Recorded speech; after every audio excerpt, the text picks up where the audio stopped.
10. Okay, so then we can start, I guess. I don't think anyone is joining yet, but we can do a quick round of introductions with then how ask questions, and then we can just more informal. Yeah. Okay. Hello, everyone. Welcome to our academic forum. I guess this is our first official academic event of the society. So I'm so glad to have you all here. And my name is Hao. I'm a PhD candidate in land economy. I'm in my second year. And I'll have a very quick introduction to our panelists today. Um, I'll just follow the sequence of our poster. The first one is Yangfangqi. He is a PhD candidate in Department of Land Economy, the same as me, in University of Cambridge. He's in his third year. And the second, we have our Ben Cheng, who is also a PhD candidate in land economy second year. And he is also a law lecturer in School of Law, Singapore University of Social Science. And then we have Quah J. He is a PhD candidate in Department of Politics and International Studies in University of Cambridge. I guess he's in his third year. Um, and then we have Joseph Zhao, who is a research associate in EU Mistral project in University of Suffolk. And also, I've heard Joseph is just recently got a AP position in a university in Glasgow. Congratulations to him. And then we have Dr. Ada Lee, who is a policy specialist in infrastructure and climate change in Royal Town Planning Institute. Um, she is the only one in public sector today, I guess, apart from academia. And then we have Dr. Hongwei. He is a associate professor in Institute of Economic and Social Development uh, in Dongbei University of Finance and Economics. Um, and we have Dr. Hongwei is in China at the moment in Dalian City. And we have one of our missing panelists, Dr. Cheong who is not here, but I think I can have a quick introduction of she, who is a assistant professor in Thrust of Urban Governance and Design, Thrust of Intelligent Transportation, the Hong Kong University of Science and Technology, based in Guangzhou. And our final panelist is Wang Qian-Cheng. He is a PhD candidate in his final year in Department of Land Economy, University of Cambridge. And also, Qian-Cheng just got a AP position in Hong Kong CTU, and that's a huge good news to all of us. Congratulations to him. Thank you very much. Oh, thank you for your kind words. I'm so glad to hear about that. And okay, then we can start our discussion. I have a list of questions for all of our panelists, and I will well, these questions will split in different perspective of what we care or what we should think about, or we when we're making our plan into academia or into public sectors, and I'll choose some of them and to ask, and some of them are very general to all of the panelists. Some of them may be more interest to some of you. And also, if you have other questions, feel free to ask. And or if you think you want to you want to put some words on some other answers, also feel free to join. So first one is about pathways and qualifications into academia and the public sector. So this is for all of you, this question. So how to choose a career path? What distinguish an academic track from a public sector position in your field? And how can someone decide which path better suits their goals? I guess this question is like when you're choosing your career path, perhaps you need to make a choice if if you have the opportunity between public sector and academia, and how do you make that choice? Anyone want to ask this one? I want to answer this one? I I guess. start first as as someone who's the outlier here. Thank you for the introduction. Just one clarification. So I don't actually work in the public sector. So the Rural Town Planning Institute is a professional membership organization. So we advocate for planning for the public good and also set standards for planning education and the profession. So it is what we would call the third sector. So it's neither private nor public. Basically is a charity by status. But I would say that our line of work is very similar to public sector policy work after all. So the type of work that I do is similar to what, for example, civil servants would do. So we would establish policy positions, we would advise civil servants as well as government ministers on various policy proposals. This would include responding to consultations, and in England at the moment there are a lot of planning, a lot of proposals on plan reforms going on. So it's a very busy time for us responding to all the government proposals.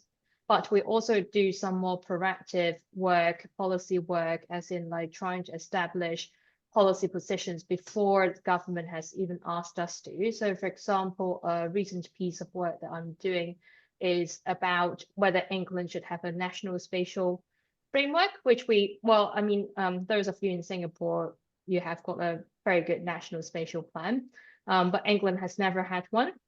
It has always gone down the route of strategic or regional planning rather than, planning for England as a whole. So it's something that we've been working on actually quite closely with planning academics for the past 2 decades or so. So it's sort of a revival of the agenda at the moment.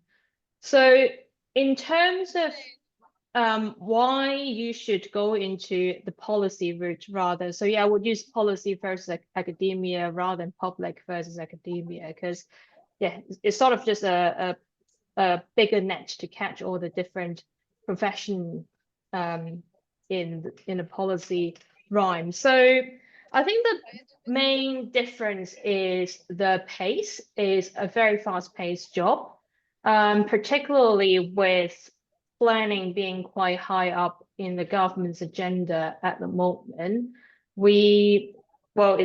Basically my schedule is very, very busy. Like there are a lot of stakeholder engagement. So you speak to a lot of people on a regular basis, trying to understand different stakeholders' needs, particularly there would be sometimes like ministers would have personal interest in a topic that we would try to influence. So you need to understand what gaps in both policy and evidence. So it's sort of still very, very closely related to research, because ultimately you're trying to identify what, for example, civil servants need in order to convince ministers to do a particular piece of work. So it means collecting evidence why something matters. So I would say there's a much bigger focus on the delivery piece. So you really do need to deliver a product at the end at a much faster pace. A very strong focus on influencing. So your performance is basically judged against how well you're communicating, influencing stakeholders, and how you connect your work agenda with the bigger picture. So whether you're able to see that, for example, in the UK, there's a net zero target. We know that there's a very strong policy agenda on growth. So how you connect your proposals with these bigger picture so that you can influence effectively. So I think that's something that in academia, you might do a little bit, but sort of more on the sideline of that. But then in policy, it's really like mainly about those aspects. One final point I would make, or like one of the reasons why I chose not to go into academia is also because I think particularly in the early career stage in academia, you sort of need to accept that you might be moving to different places quite a lot. For me, for my family, it just doesn't really quite work out for us. So first of all, when I first graduated from my PhD, there wasn't actually that many opening in the London/Southeast areas. And I would say the pay isn't very good as well, particularly in the UK. So again, just something that doesn't really quite work out for myself and my family. And in a way, in policy, you sort of have a bit more certainty on your location. So for example, even say if you go into the UK civil service, then a lot of the policy jobs will be in London, but then even if they're not, they'll be in bigger cities like Bristol, Glasgow, Edinburgh, etc. So you sort of have a bit more certainty and also a bit more options as in like where you will end up. So yeah, so that's for me. Thank you, Ada. Thank you for the correction that you're actually in the policy sector. And it sounds like your experience in this sector is more of like you can make more impact in that sense, and then if you start a early career in academia. And that's very insightful. And I wonder, are there anyone in the academia sector would like to answer these questions? And if you had if you have considered about making a choice between academia or public sector, or in being a public servant, any? Sure, I can follow up if that's okay.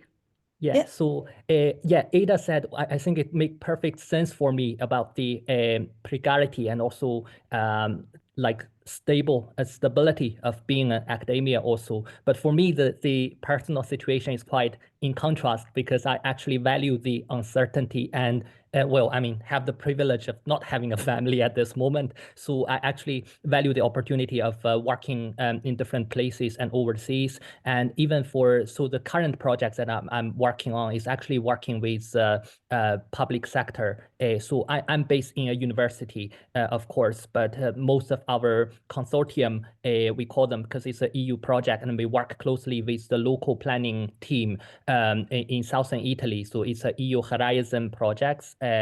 Horizon is kind of the scheme that kind of connected. They have Pillar 1, Pillar 2. Pillar 1 is particularly designed to connect the industry and the practitioner with academia, but also try to collaboratively build some initiative with local impact. So even saying that I'm currently working as a research associate based at a university, but it's more like working and also giving the perspective of how my colleagues in Italy and also in Poland, in Belgium, so we are basically working on the post-industrial cities, like how to regenerate post-industrial cities in different contexts, having 3 case studies, one in Taranto, which is a major one that we are developing, and the other is in Rybnik in Poland, another is in Hazard in Belgium. So I can say that coming back to the career trajectory things, I would say that this is actually I particularly apply for this job for having a taste of how industry is different from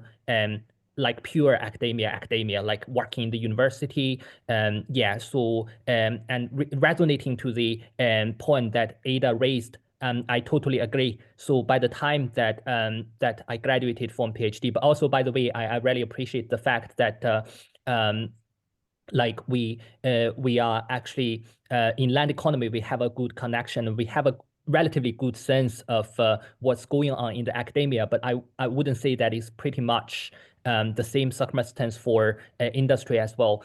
So for my situation, I want to apply for the job in the biggest city in the country, but it turned out to be in a different country, that's Scotland. So Glasgow, I actually went to Glasgow as a kind of precarious lecturer there. So teaching associate, like working there for 1 year, like renewing the contract. So I would say that definitely there is pros and cons for working in industry and working in academia, but it's not like black and white. There is actually a spectrum. Some of the academic jobs actually have a lot of connections and collaborations with industry, but while others are more like pure academic.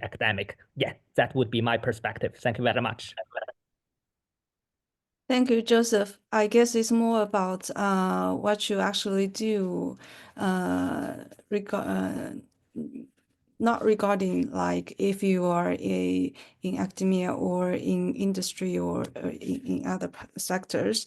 And it's interesting to know you value the uncertainty in your work.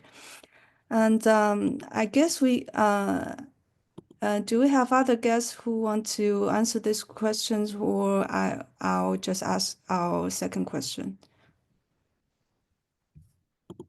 All right. And our next one is about choosing a research focus, and I guess this is very important. Like in the beginning, how did you arrive at your research topics? Did you just follow your personal passions, or you respond to any funding priorities, or did you collaborate with mentors and your peers? So how did you decide which research topic you would like to do in the beginning? Anyone? I think this one is more relevant to people who work in university, or who is a PhD candidate. Anyone? Yeah, I can. Yeah. Okay, I can try. you. Yeah, okay. Yeah, so basically, yeah, I think this is also a question for me. So I don't have a specific answer, but so for me, my background is that in the past, I was doing the master back in China. And then at that time, basically, I was doing the research that my supervisor was also doing. So basically, I follow the steps. But the one reason I came to the UK is that because I have never been abroad in another culture for such a long time. So I also wanted to explore another society and also to think about what question is more important. So basically now personally, I'm looking at the UK housing market. I'm looking at the housing in Cambridge specifically, because I feel when I'm walking around and then when I'm talking with my friends walking around and then look at these houses, I kind of feel the cultural difference, and that interests me to some extent. So I started to explore questions which I found when I was hanging out with my friends. But I thought that was quite good, and I think I'm still following this way. But for me, another aspect is that I gradually realized that even in academia, the research question has also need to be more practical, or it need to have some level of policy influence. Otherwise, it seems that you won't get funding, or in the future career, it's much harder. So it's also one question I'm thinking about recently. But currently, because I don't have the funding pressure, or I'm still in the university, so I'm still protected. So for me, I'm trying to focus on the interest, but yeah, but I also want to hear, your idea. If you already got the position, what would you prefer? Yeah, thank you. Thank you, Liu Yang. I think it would be better if we can hear from someone who is already working in the academia, so that we Yeah, can. so I'm happy to take the question. So so basically for me, I first started off as a practicing lawyer for a number of years in Singapore, and then thereafter I transitioned to academia. So the reason why I wanted to do academia was because I really enjoyed teaching and research at the initial stages. So it was a good thing. I joined Singapore University of Social Sciences, and I think I had a good time and a good opportunity to actually teach students. And the initial years are really spent actually teaching quite a fair bit. As a junior academic, I think you really have to spend a fair bit teaching as well. But over time, I see a need for a PhD because it hones your research skills and abilities. So that's one of the reasons why I took a sabbatical to go on to do a PhD at Cambridge. And teaching for a number of years has actually helped me to actually identify some of the research gaps in those areas that I teach. And that has actually helped me in a sense to focus my research questions better. So one of the reasons why I'm in land economy is because it really marries two diverse areas together. One is law and sustainability. And so studying the intersection of law and sustainability is something that I'm very involved in. And I think it's also very meaningful because land economy it's a department where actually you can do a lot of cutting edge research, and its interdisciplinary nature is something that really resonates with me. So I think for me, it's not really a very traditional path in the sense that you finish your master's, you finish your PhD, and then you go on to academia. But for me, I think it's different is that with a master's, I went into academia, but I spent a lot of time teaching in the initial stages. But now with a PhD, my focus is really to move into the research space and to be a good researcher. Thank you, Yeah. Ben. So I guess we have one answer from Liu Yang, who followed his personal interest and arrived to his research topic, and Ben is because of his teaching inspired him into some research gaps between environmental sustainability and law. And shall we have any other of our panelists want to answer this question? Yeah, can I give the perspective of, being someone working in an organization that actually gives out research grants? So the RTPI also has research grants for academics and other researchers to apply to. We've got a early career research grant and also, larger grants if you would like to apply to as well. So I think from a sort of grant giving perspective, what we are looking for is reliability, and whether you're actually going to deliver your work. So you sort of need to have a very clear work plan and methodology. So I think sometimes when we look at some grant proposals, it's sort of like if you don't have a very clear methodology, very clear pathway of how you're going to arrive at your final project, then we wouldn't be very interested. So again, we are a professional body. We work for planners. And so if your topic has a very clear goal of, helping, something that would help the profession, then we would welcome. But then at the same time, we also position ourselves as a learned society. So we also welcome proposals that, explore the meaning of planning, value of planning, et cetera, et cetera. So these are the different things that you can think about. So you can either do a very practical topic that's going to lead to a very practical outcome. But at the same time, we also welcome things that, that looks at things at a higher level, trying to rethink what planning actually means. So I talked about reliability and, the ability to deliver.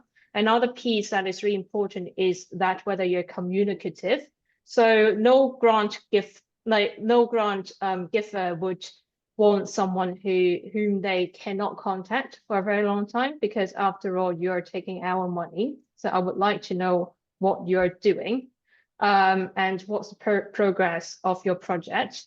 And finally, I think in terms of how you arrive at a research topic, if you're applying to grants that are more practice focused, again, it is about the ability to see the bigger picture. How are you going to connect your research project with policy priorities? What's hot at the moment? Again, like for example, in the UK, it is about growth. Nothing, no research project. I mean, like, it would be very difficult to justify a research project without even mentioning either growth or net zero or any of those things. So like seeing the big picture and also having a clear purpose will be very helpful. Thank you, Ada. I think your answer give us a very good example or a way to think about how to find our motivation into research and how to make it reliable or practical, or why we need to think about the big picture, and if we are doing in the UK, and what should we think of. And so I'll ask our next question. It's about publishing strategy, which is our people in academia or concern and care about a lot. And so what strategies do you recommend for early careers in academia or new scholars looking to publish, especially when they are aiming for high impact journals or reaching an international audience? I think we have quite a few panelists who are very experienced in publishing. Anyone would answer this one? Zhang, do you want to share some tips? Thank you, Ben. Well, with my very limited experience of publishing, it's very difficult for me to judge the different academic systems accurately. But I guess for the publishing strategy, it largely depends on the city or region as well as the field you are planning to go to in the future.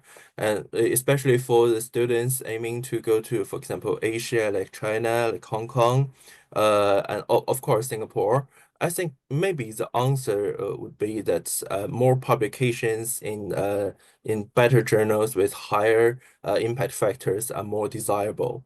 But for those staying in the UK or EU, maybe the focus might be more on enhancing the academic influence within their field and also presenting a clear narrative and also a clear storyline. So yeah, maybe we should gain a more comprehensive understanding from the insights of other panelists, more senior panelists like Professor Xu. Thank you, Qian-Cheng. You're so humble. We all know you have a very good profile of publication. And Thank you. yeah, Dr. Hongwei, would you like to share some of your experience? Yeah, I think Dr. Qian-Cheng have a better publisher than me, and but I have some field experience. I think as in early career, you'd better focus on a smaller, more specialized field and consistently working on it. Especially in early career, both results and time are limited. So focus is very important, I think. Maybe as you all know, academia always need sit at a code seat.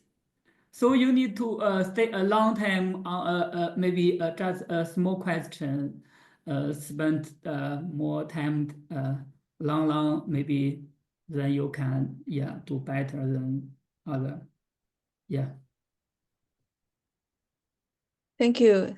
Thank you, Dr. Xu. I guess we all have to start from a small research question, as like a early career starters, and I want to follow a relevant questions about publishing.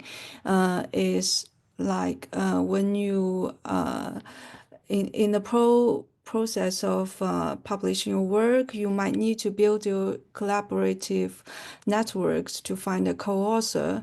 And some of us also find it challenging to find the right co-author.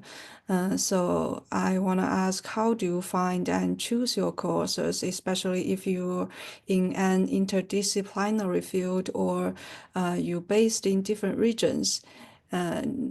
So I'm wondering, are there any lessons learned about successful collaborations in your past experience? I can share part of my views that I'm very open to academic collaboration, especially when it involves interdisciplinary partnerships. And one of my key strategy is to networking through international conference and also professional societies and so on. I often find that I can learn a lot from the for example, my colleagues in different fields and also different countries.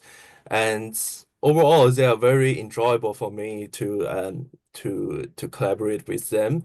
But I do have some specific expectation for my collaborators. First one is the equity and also the respect. It's very important for me to ensure that individuals treat each other fairly, regardless of their positions or affiliations. And the second is the boundary awareness that our collaborators should respect personal and professional boundaries. Thank you, Qian-Cheng, for sharing this very interesting story. Some say that like you find a good co-author, it can last even longer than a marriage, but I guess your story can explain some relationship between your marriage and co-authors.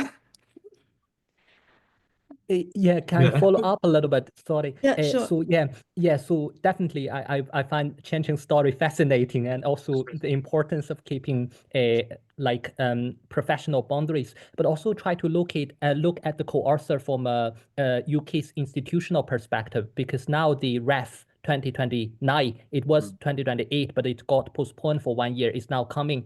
And because in my institution, I was in one of the groups like working towards preparations for the unit of assessment, which is basically how the REF submission. We are a new institution in University of Suffolk, so we get everything from scratch. So from this process, we try to understand how the REF work in the coming round. I guess it's quite, there are some kind of analogy that can be applied to different kind of assessment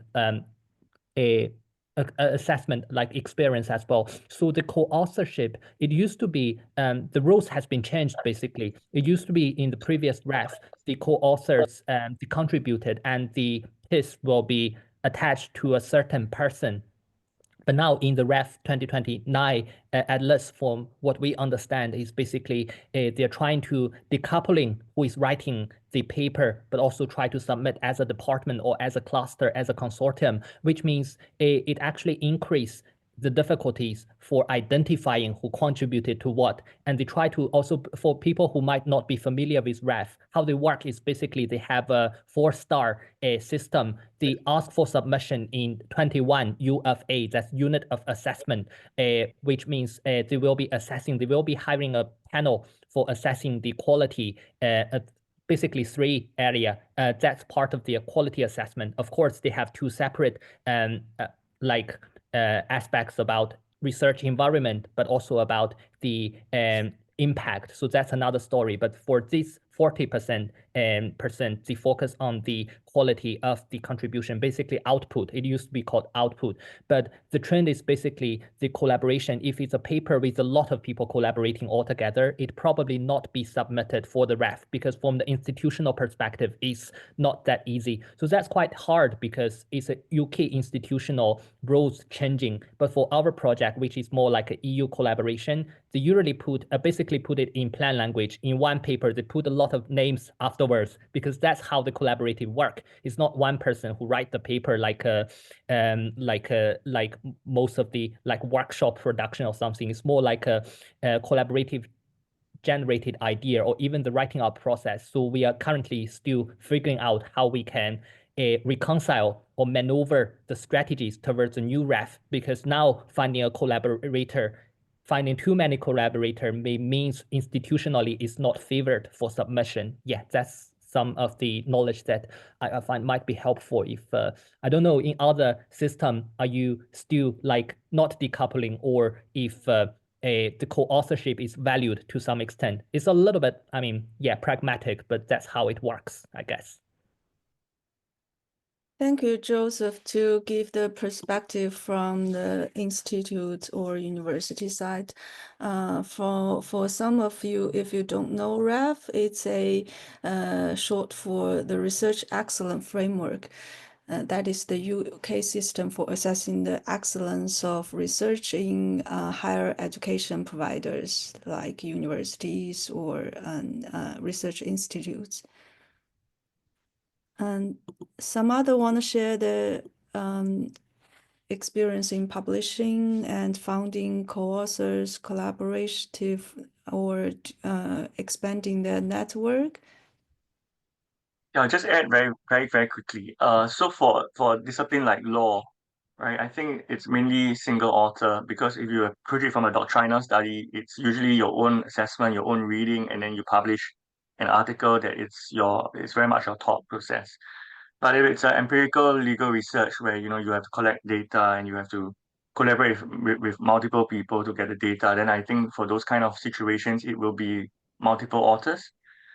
So in law, I think it really depends, because the goal is really to publish in a very good journal, in a top journal, like probably an Oxford Journal of Legal Studies, or something that is published by Oxford University Press or Cambridge University Press, at least for the UK, right? So I'm looking from a UK perspective.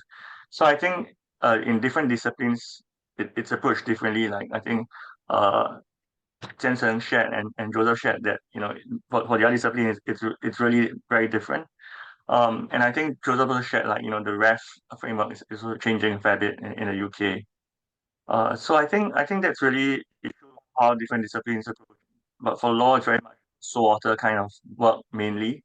Of course, when you collaborate, it's usually when you need insights from other people.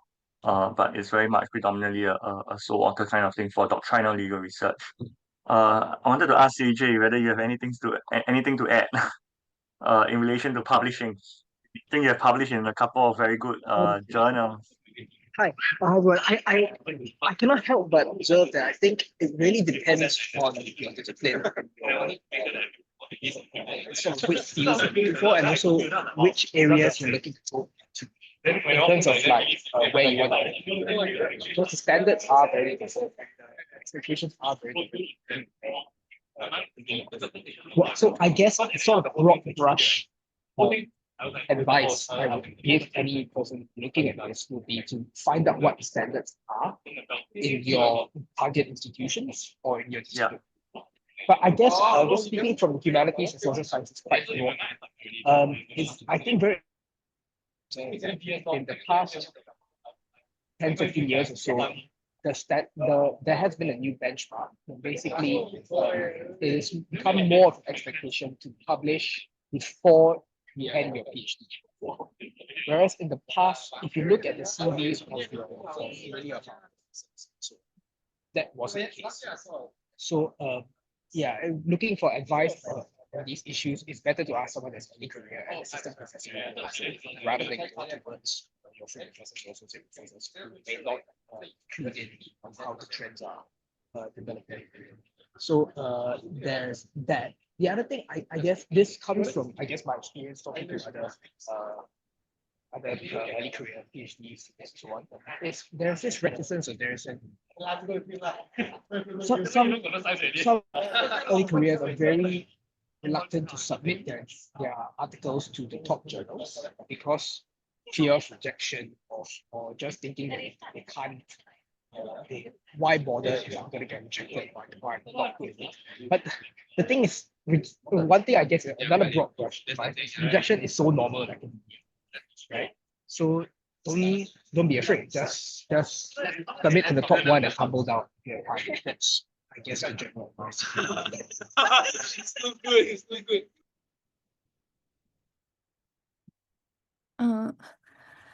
I don't know if it's me or because I couldn't really get SJ's answer. There's some background noise. Oh shit! I'm so sorry. I guess there's some people around you that talking.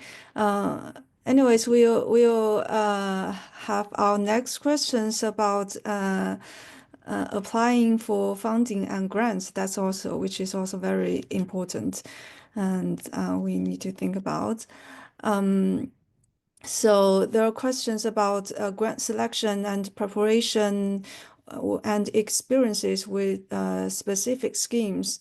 There are many funding sources, like there are national, international, private foundations. Now, how do you identify the right grants for your research? What are the key elements of a successful proposal? And for those of you who have applied for grants in China or internationally, could you share some insights on if there is any differences in application processes and expectations? So everything about applying for grants and fundings. Anyone want to share the experience? Maybe I can share some experience from I apply China funding. I think in a career always we want to want more funding, but sometimes the funding have some requirement. Maybe it's not so aligned with our research. I think that with your research area is very important. For example, when I just get this position, I really have applied many projects from Liaoning province, one province in China. So every project there is different request or some maybe just in apply stage. I haven't take care so many, but when I want to close the project, I find there is so many requests I need to complete and need to spend much more time. So I think my advice is you'd better apply the funding align with your risk areas. Looking for funding source whose priority and goals align with your risk area, and fewer limitation. Then you can have more flexibility. For example, in China, you'd better apply National Natural Science Foundation but not National Social Foundation. I think the National Natural Science Foundation, there's fewer limitation, so you can complete it easily and just do it, even if you haven't get any you haven't published any paper or other things. You also can complete it easily, and you can do any topic you prefer. When you apply it, you need align with our unit. You need to write what they want to know, but it's I think it's a strength is that you can a flexibility to done it, and yeah, I think that's the important. Yeah, don't apply if the topic is not aligned with your research area. That's all. Thank you. Thank you for your suggestions. So I guess we need to choose a grant or funding that is more relevant to our research topic. And also we need to find one that is with less limitation in some specifics. Is it? Yeah. Okay, any other panelists would wanna answer questions about applying for grants? Any successful? I have a question to Professor Xu, that because you have been in both mainland China and also UK, may I know for your experience, what's the difference between for example, the research funding system like ASFC in China and also the UK one for the funding system and the grant application process? Do you think there is any key differences? Thank you so much. I think the funding from Chinese government, they always request your research is related with the national priority. For example, the 10-5 plan or the 12-5 plan, like these things. But you know the system is not so complete. Maybe have some hole you can use. From my perspective, I found the National Science Foundation, they always value the application, but not the after the foundation you get it, then the assessment is more it's not so important. Now they have they have changed. It's important also, but I think you get it, and then everything will be better. I do not have I get your point. Thank you very much, Professor Xu. It's very clear. Thank you so much. All Hi, right. everyone. Hi. Yeah. Can you hear me, everyone? Yeah, Jie Liu have more experience in funding. Yeah, good morning and good afternoon, everyone. My name is Jie Liu from Northeast Forestry University, and I am a professor in Northeast Forestry University, and I am an academic visitor in UCL. And Jasper invited me to take part in this seminar or forum. Yeah. And maybe I could share some comments about the funding. Yeah, in China, maybe for the funding, we will consider more about your title. If your title is how to say, to focus on what the government wants and what the national government want. So maybe you need to read more policies, especially for more national policies that what they would like to do in the future. But maybe in UK and you just consider about your interest. Maybe Liu Yang said that what is your interest and what your research area and what you want to do in the future. And maybe the second is for that, for the proposal. In China, you need to maybe submit a proposal in more than 30 pages. So you need to say that what you will do in detail. And maybe for the detail, you need to prove that you can do it. So you need to prove, you need to provide many fundamental research you have you have published, and you also need to share that you have how to say plan in detail that this plan proves that you can do it. But maybe in UK the proposal maybe just a short, maybe for 1 or 2 pages, and you just to share that I have an idea. Maybe that the idea are not have many are not have the plan in detail, and maybe I could not do it successful in future. But maybe it's a good idea. You can get the funding. But maybe in China in 2024 for the National Science Foundation in China, maybe just 14% have get the funding. Yeah, so for the reviewer, we will give the funding to maybe how to say to the best proposal. So you need to prove more about your proposal. Yeah, thank you everyone. Thank you, and welcome, Professor Liu.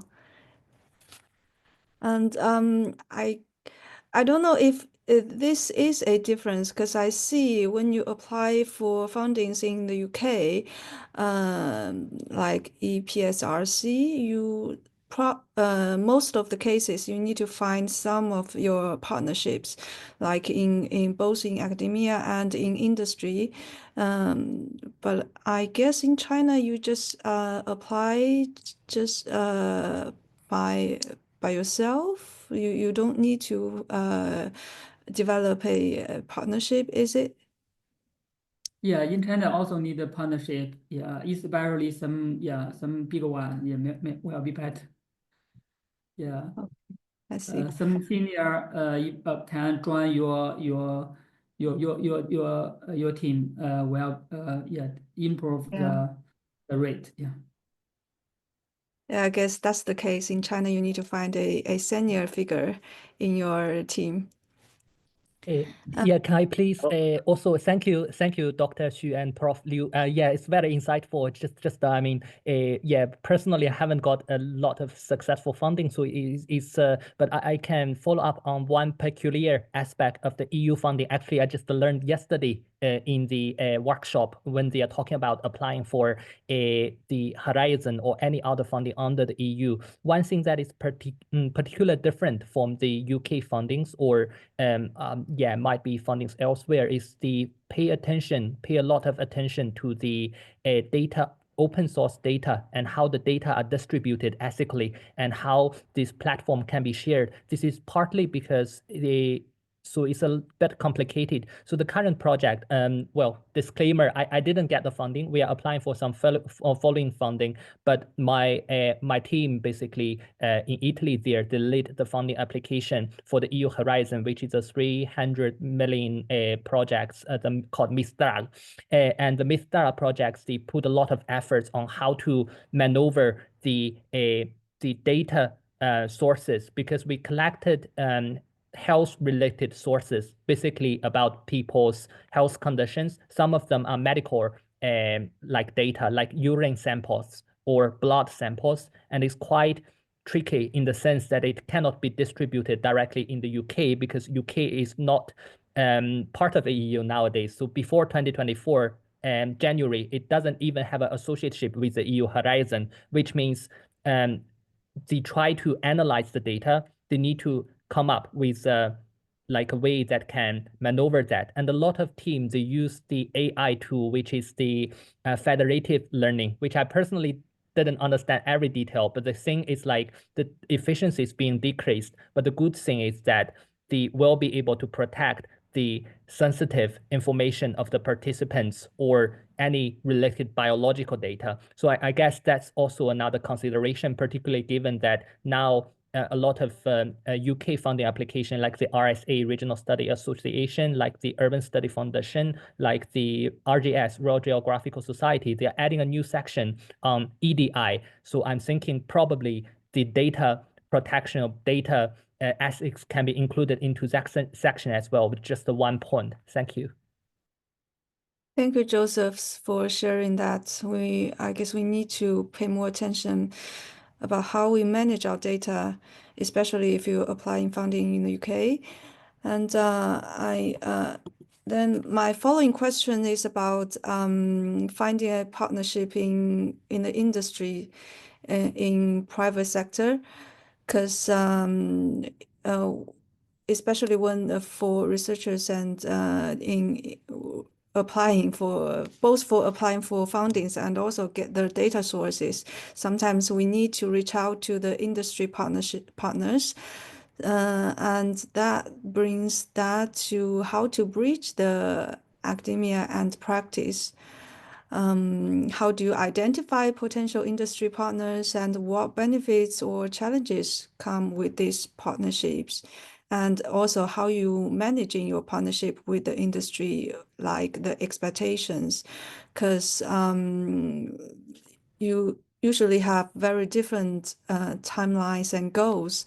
So are there any advice on balancing academic rigor with stakeholders' priorities and or timelines, deadlines?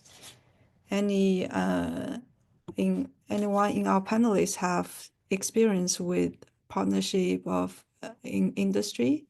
I might come in as a partner. So again, we received quite a lot of requests to, be part of an academic project, particularly because my role focuses on infrastructure planning and climate change. So, I'm involved in a project on transport planning at the moment, and we also got some requests on basically climate research projects as well.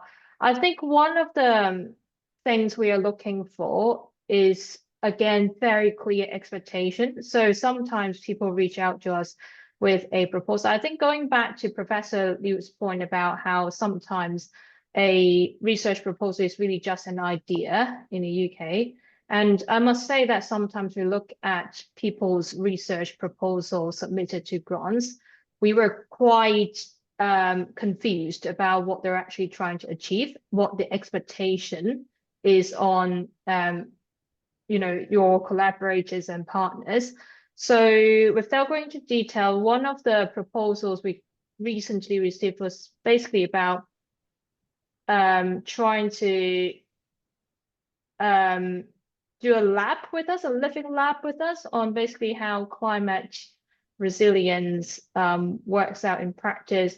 Again, it might be a phrase that seemed clear to you in academia. To me, because again, I actually do keep a very busy schedule with all my other priorities in policy without a very clear expectation of my time commitment, what you're exactly looking from me, as in looking in me to deliver for you. Also, how my contribution is actually going to make a difference. So basically, you need to explain to me, why is it worth my time to contribute to your project? Because there are a lot of other competing priorities that I need to juggle every day.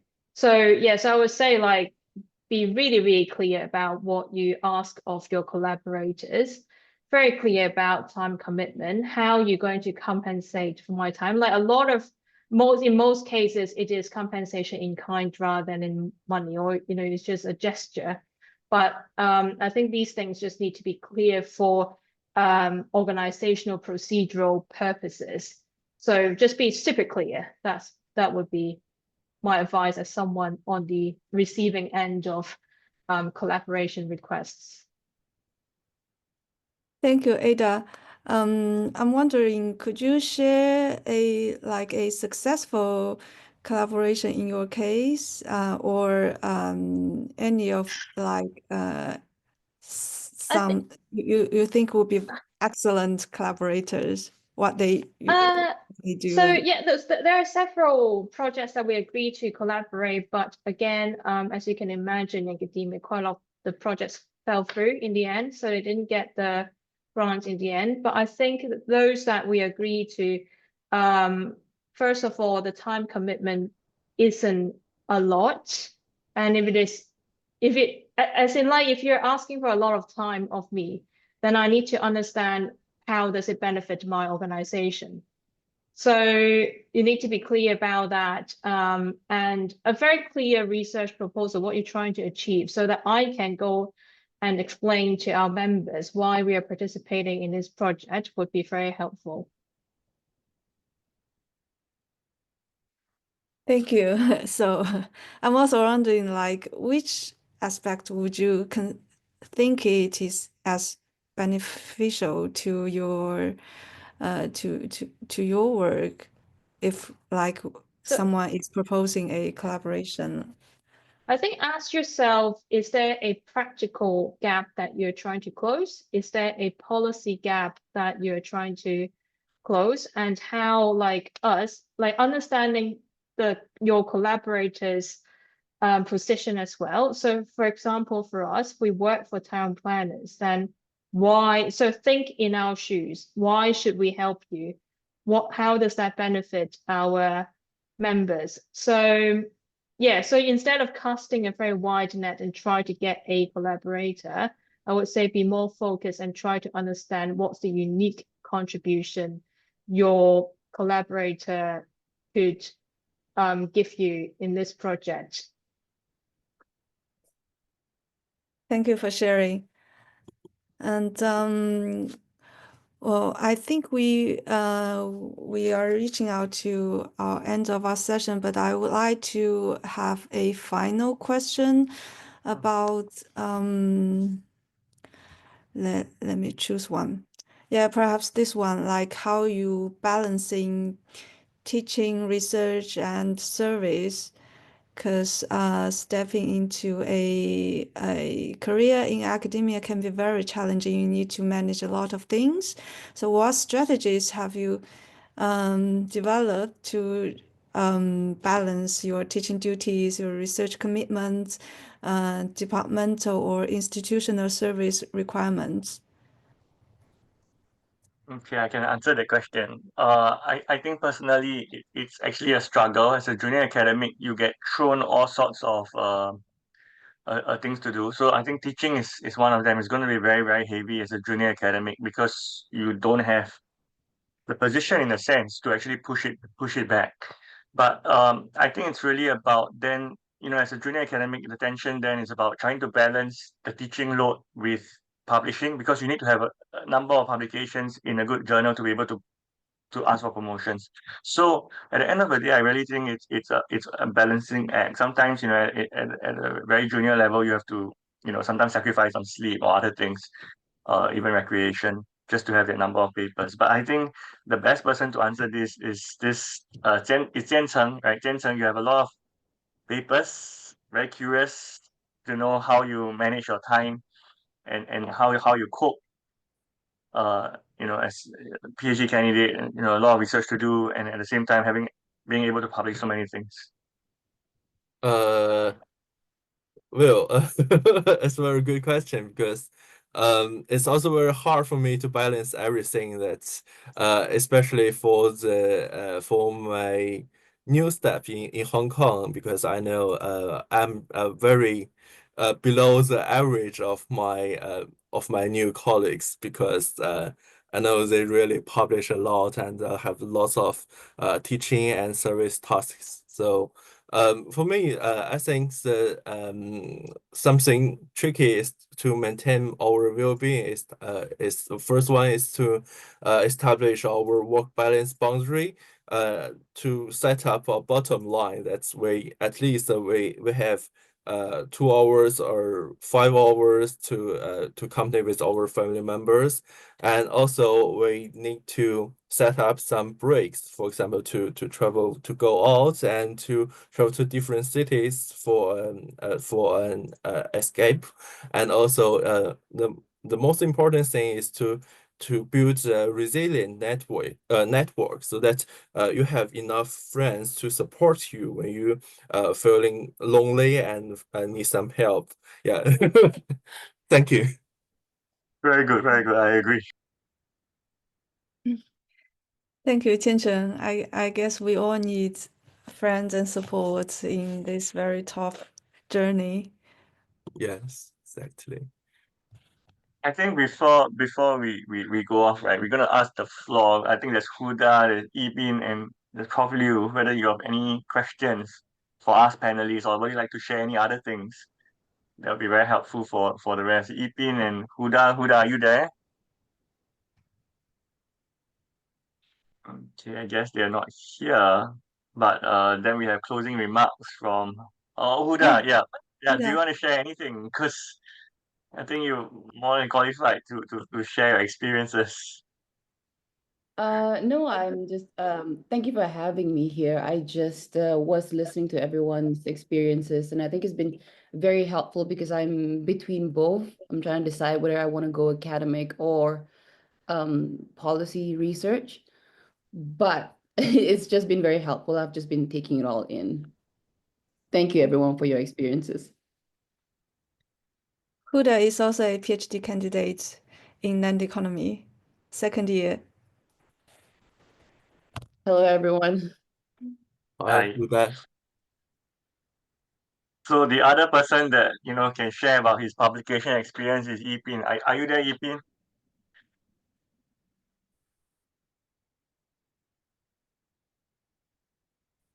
Yibin is a PhD candidate in his So final he's year. not here. He's not here. Okay. So maybe Joseph, do you want to share how do you balance, because you I think you were a fellow, right? You were teaching associate and you were research associate as well. So how do you balance all these competing interests as a very junior academic and someone who has completed the PhD in land economy and now transition to getting an assistant professor role? So we just wanted to hear your story. I think it's going to be very interesting for the rest of us here. I would actually thank you for inviting me, Ben. I would actually say that I cannot agree with Qian-Cheng more because I was actually reading two books several days before, and one sentence actually struck me in this book. So it's talking about the book. In case you are interested, it's called Mimetic Desire.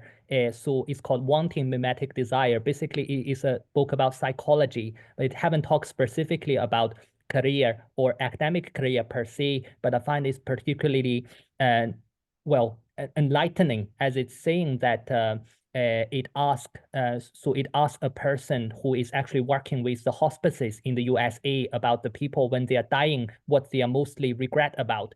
And one of the top two regrets that the American people dying in the hospices has, the first thing is like they haven't been themselves, and the second thing is they haven't spent much time for what is really important to themselves. So thinking about this, I think it's a very good lesson, particularly for early career researchers or teachers, because we do put a lot of priorities for our students, for our research, but I would doubt if I'm on the deathbed, I won't be thinking about if I get like more publications or another promotions. I would rather thinking what is really, did I really enjoy doing that during the parts, or did my students achieve something that they really enjoy? I think it's about priority, of course. In practice, it's very hard, but also I would say in order to not actually prioritizing something that is not really important for us, is like to keep reminding ourselves what is important to us,